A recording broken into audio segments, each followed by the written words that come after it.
सगळ्यांना नमस्कार. मी पल्लवी स्वागत करते तुमचं आपल्या एका नवीन ब्लॉगमध्ये. आणि बघा आम्ही आहो गावाकडे, आणि गावाकडे बघा अशी सकाळची सुरुवात होते. अंगणामध्ये पाणी वगैरे टाकलं आणि त्यानंतर घेतला चहा. ही माझी मधल्या नंबरची जाऊ आहे. तुम्हाला सांगितलंच आहे आम्ही तिघी आहे म्हणून, छुटलं दाखवलंच आहे. ही मधली. आणि बघा आम्ही सोबत चहा वगैरे घेतो नेहमी सायंकाळी सकाळी, आणि छान वाटतं सगळेजण सोबत असले की. आमच्या गप्पा तर खूप चालतात. त्यानंतर यांनी आणला होता भाजीपाला, मग तेच निवडायला घेतला मी. आणि गावाकडला भाजीपाला कसा फ्रेश असतो आणि हिरवागार, मेन म्हणजे शेतामधला आहे, त्याच्यामुळे काही रासायनिक वगैरे नसतं जास्त प्रमाणात. आणि छान वाटलं सकाळी सकाळी एवढं छान भाजीपाला आणला. भाजी बनवायलाही बरं वाटतं.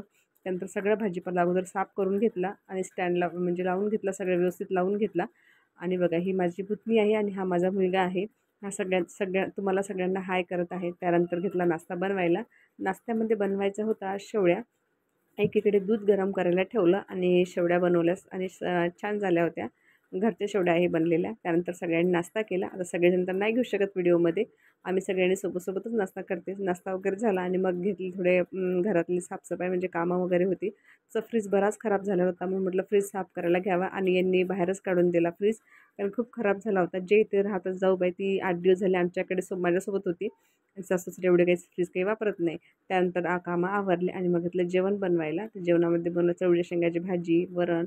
मुलांना तिखट साधं वरण आणि आम्हाला तिखट वरण, भात, साधं वरण असं प्रकारचं बरंच जेवण बनवावं लागतं, कारण की फॅमिली बरीच मोठी आहे. सर्वजण सोबत आहे. आता पोळा वगैरे आहे ना, तर सगळेजण आले सोबत छान वाटतं.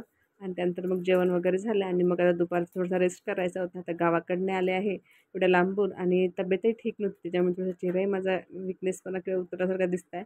तर असा गेला मग आजचा दिवस. भेटूया उद्याच्या ब्लॉगमध्ये. सगळ्यांना बाय.